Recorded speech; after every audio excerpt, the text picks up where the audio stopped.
They call me Johnny. Just Johnny. People always want to know, Johnny what, like they're searching for a surname that'll make everything click into place. But I've never had much that clicks. Family didn't click. Jobs didn't click. Even I couldn't stay put. Just Johnny, like a wanderer at the threshold. I'm somewhere around 45 now. Maybe 46. I stopped counting after I got out of the army 8 years back.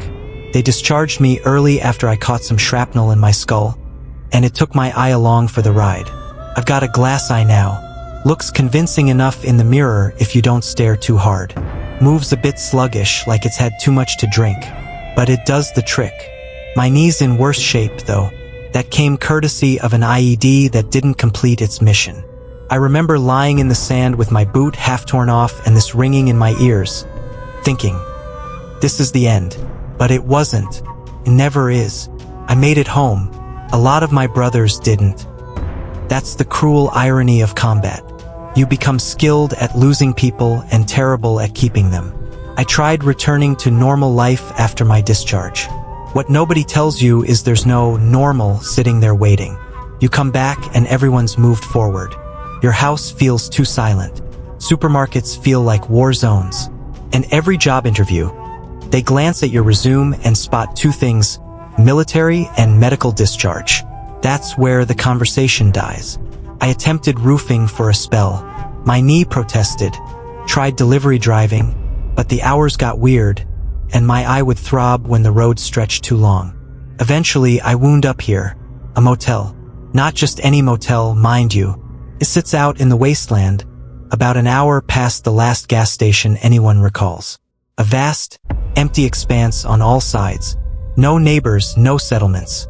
Just sand, sky, and the kind of silence that makes your ears buzz if you stand motionless too long.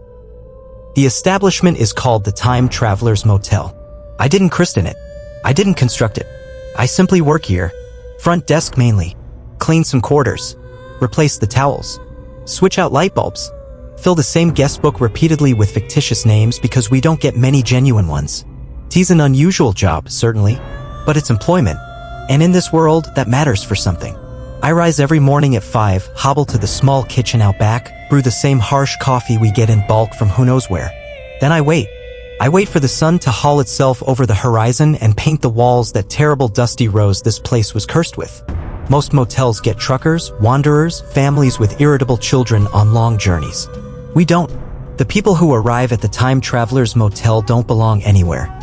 You can tell the instant they walk through the entrance. They move like they're bewildered by the illumination in the room, like it's been too long since they saw sunlight. Some enter quickly, wild-eyed and frantic. Others come slowly, like they're emerging from a lengthy dream they're not sure they were meant to wake from. They're time travelers. Now, I understand what that sounds like. I thought it was a gag when I first started here. Place had a quirky name, odd uniforms, and a front desk bell that sounded like it came from a 1930s train station counter. The entire motel looks like a movie set. Pale rose walls, those strange gold-framed portraits of people I don't recognize, velvet chairs you'd never want to sit in. Looks attractive. Feels wrong. But the guests, the genuine ones, the ones we get at night when the desert's quiet, they're different. And no, they don't have time machines. Not in the way you'd expect. I've never witnessed any flashing gadgets or spinning wheels. Some of them carry timepieces that don't tick. Others just have this distant look in their eyes, like they're seeing 5 moments at once and none of them are now. Time travel doesn't make you intelligent. Doesn't make you wealthy either. Whatever granted these people the ability to leap through time didn't give it to them kindly. It's a curse, plain and simple. They don't age for one, which sounds wonderful until you live with it. One fellow looked about 22, had a faded navy jacket and a scar on his temple, told me he'd been alive since 1812. Said he fled from a battlefield into a forest and emerged somewhere near Cincinnati in 1980. Been skipping through time ever since. Lost his sister in the process. Then there's the hunger. Time travelers are always starving. Doesn't matter how small they are or how long it's been since their last jump. They eat like their bodies are burning through time itself. I've witnessed a woman no taller than 5 feet consume 6 donuts, 3 bananas, and half a pot roast in one sitting. Then ask if the kitchen was still open. That's why there's food everywhere in this establishment. There's always a box of donuts next to the reception desk. I keep them fresh. Every morning, a delivery truck arrives from somewhere, hell if I know where. because we're 40 miles from anywhere and I get a fresh box. They're good too. Glazed, chocolate, powdered, the whole selection. Time travelers never say thank you, but they always notice if the donuts are absent. Under the counter, I keep a stash of energy bars. Cheap variety. Lots of sugar and nuts. I've had guests take 5 in one go and disappear before I even get their room number. They're polite about it. Usually. And the kitchen, God, the kitchen. That's the heart of the place. We have a chef named Reggie. Big guy. Quiet. Used to work in New Orleans, I think. Keeps the kitchen running 24 hours a day. Doesn't ask questions. He's always chopping something, stirring something, pulling fresh bread out of the oven like a magician. You walk past the kitchen window, and it smells like soup, onions, garlic, sometimes cookies. We feed these travelers because they need it. But make no mistake, there's nothing to envy. Not one damn thing. They never stay long. Can't. It's like the moment they stop moving too long, something starts to pull at them. I don't know what it is, and I've stopped asking.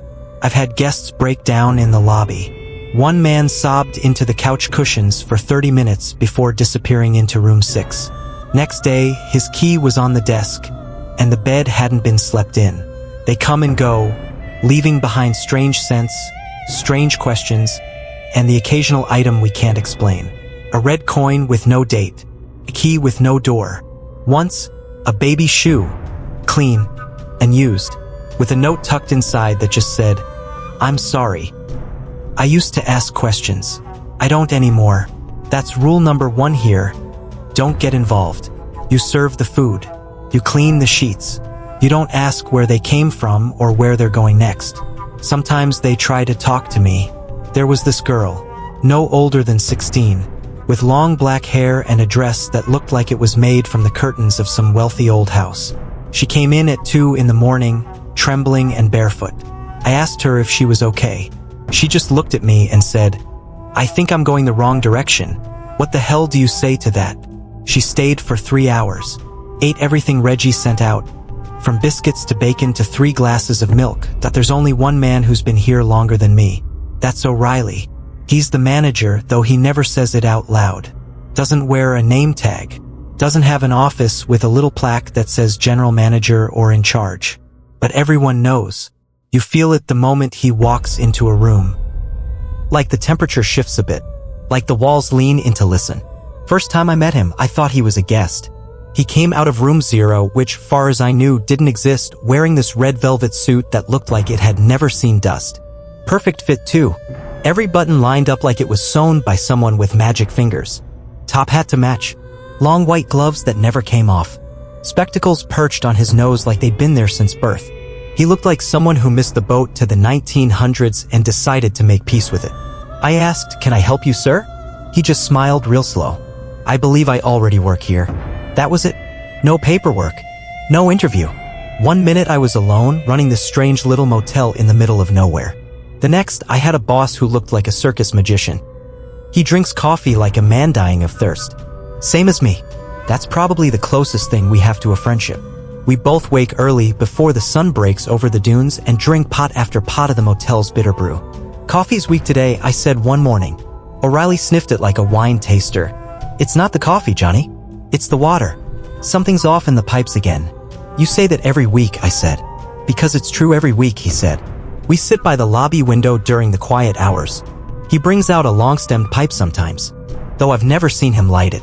Just lets it hang from his lip like it's there to make a point. The man speaks in riddles half the time, but you get used to it. "You ever wonder where this place came from?" I asked once. "Nope. I already know. But I wouldn't recommend chasing that answer. There's no satisfaction in it," he said. "You gonna tell me anyway?" I asked. He chuckled. "Made a deal with the right devil. One clever enough to take the bait." I looked at him. "What was the bait?" He grinned over the rim of his cup. "I don't remember. He never talks about himself." "Not really. I asked once if he had family." He shook his head. "Just me. Always has been. Children make you soft. Lovers make you slow. I prefer my evenings quiet and my heart light," he explained. I asked if he ever gets tired of being here. He gave me a strange look like I'd said something backwards. Then he said, "Tired, yes. Sleepy? No." "What's that mean?" I asked. He looked down at his gloves. tugged one tighter like he was trying to keep a secret from slipping out. Then he said, "I don't sleep, Johnny. Can't, mankind. Mine's worse. Every time I close my eyes, the devil visits me," he said. I waited for a smile, a punchline. There wasn't one. "What does he say?" I asked. "Nothing useful. Just sits with me. Sometimes he hums. Sometimes he brings books I can't read. But he always smiles like he wants to talk to me." "I'd rather be awake for those type of conversations," he said. I didn't know what to say to that. Still don't. There's something not quite right about O'Reilly. Don't get me wrong, he's polite. Never yells. Keeps the books in order, the guests fed, the lights on. But there's a look in his eye that I can't pin down. Maybe it's the way he never seems surprised. You tell him a time traveler just burst into the kitchen yelling about a missing century and he'll nod like you told him it's raining. He knows more than he lets on. Way more. I caught him one night in the hallway standing outside room 3. No light on, no guest inside. Just standing there. Hands behind his back, hat in place. Eyes closed. "You all right?" I asked. He didn't open his eyes. Just said this used to be her room. Keeps the books in order, the guests fed, the lights on. But there's a look in his eye that I can't pin down. Maybe it's the way he never seems surprised. You tell him a time traveler just burst into the kitchen yelling about a missing century and he'll nod like you told him it's raining. He knows more than he lets on. Way more. I caught him one night in the hallway standing outside room 3. No light on, no guest inside. Just standing there. Hands behind his back, hat in place. Eyes closed. "You all right?" I asked. He didn't open his eyes. Just said this used to be her room. We never get mail here. But once a month, without fail, a letter shows up on the front desk addressed to O'Reilly, the Time Traveler's Motel. Always the same envelope. Sealed with red wax. I've never seen him open one. "Don't you want to know what it says?" I asked him once. "No need. I hate it when people try to contact me anyway. If it was real important, they'd call," he said. Some nights I wonder if he ever leaves. I've never seen him get in a car. Never heard him mention a day off. He's always there, tall and thin and velvet red. People think that if you work at a place like this, you gotta be strange. Maybe that's true. But truth is, most of the staff here aren't all that different from regular folks. We're just used to things other people would call impossible. Take Carmela.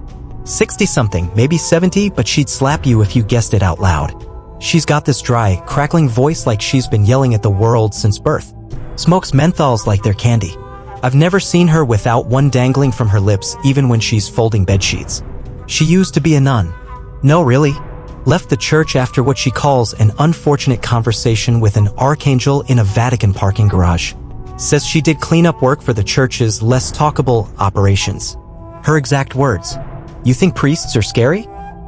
Try handling a post-resurrection tantrum in a broom closet behind St. Peter's. That's where the real holy fire is," she told me once, jabbing her cigarette toward my chest. She won't go near room 205. I asked her about it once. She just shook her head. Left a piece of my soul in their back in '88. "Don't plan on going back for it," she said. Then there's Benny, our night bellhop. Wears the uniform like it's glued to him. Tiny guy with huge glasses. Never says much. But he's fast. Real fast. I've seen him appear at the front desk before I even hear the bell ring. Always polite. Smells like lemons for some reason. I once asked Carmela what Benny's deal was. "He's fine. Just don't ask him what year he was born. He gets weird about it," she said. Fair enough. The staff here don't stick around long unless they're built a certain way. You gotta be okay with silence, with questions that don't get answers. Every single guest is different. Different clothes, different slang, different habits. Some dress like they're on their way to a disco. Others come in looking like they're running from the Black Plague. I had one lady walk in wearing a plastic dress covered in blinking lights. Said she was from the border decades. Didn't explain what that meant. Paid in gold dust and smiled like she knew how the world would end. Most of them speak English. Or something close. But it's not always easy to follow. Some use words I haven't heard since old Western movies. Others drop phrases like telemind and bioweft like they're just asking for directions. Then there's the widow in white. That's not her name, of course. No one knows her name. She's just always here. I never see her check in, never see her leave. She shows up when she wants to, crying in the laundry room. Always in the same outfit. Long white robe, face pale like moonlight, dark hair tied back neat like she's about to walk down the aisle. She carries a wedding dress in a linen bag. Won't let anyone touch it. She told me once that she left her groom in the 1800s, and had been trying to find the right year ever since. That's why O'Reilly and I built the room. There's a storage space under the employee lounge, hidden behind a wall that looks like a boiler closet. You need 2 keys to get in, his and mine. Metal one's old, and the lock takes a real steady hand. The hallway that leads down is short, steep, always cold no matter what time of year it is. Inside, it's lined with wooden shelves, glass cases, and boxes sealed with wax. There are labels in O'Reilly's handwriting, little cards with names and warnings. Nothing digital, no cameras, just paper, ink, and silence. Speaking of pests, there's the demon in room 403. At least that's what I call him. O'Reilly's got a different name for it. He calls it the shapeshifter. The whole 4th floor is sealed. Always has been. No elevators go up there. The stairwell has 2 sets of padlocks and a gate made of iron. You need 3 keys to get through, and only O'Reilly has all 3. Even the light up there feels wrong. Yellow, low, like it's been filtered through something old and tired. Room 403 is reinforced like a prison cell. The walls are thick and lined with iron rods. I made sure the hallway was clear. Snuck past the gate while he was off checking a supply shipment. Just wanted to look, not go in, not even touch the handle. Just look. I knelt down and peered under the door, and I saw my mother. She was sitting on the far end of the room, head in her hands, hair pulled back the way she used to wear it when I was a kid. Only she wasn't the woman I remembered from when I came home, tired, graying, older than I could make peace with. No, this version of her was young. 25 maybe? This isn't the life I pictured after the war. Back then, I thought I'd maybe sell tires, get a dog, drink beer with neighbors I didn't hate. But things fall apart. Knees give out. Eyes go glassy. You look up one day and realize you're not going anywhere, so you better find somewhere worth standing still. This motel isn't safe, but it's steady. That counts for something. So I do what I've always done. I mop the floors, collect the relics, brew the bitter coffee. I work here. I keep the peace. That's all. That's enough. And for the foreseeable future, I'll keep doing just that. After all, the coffee's free.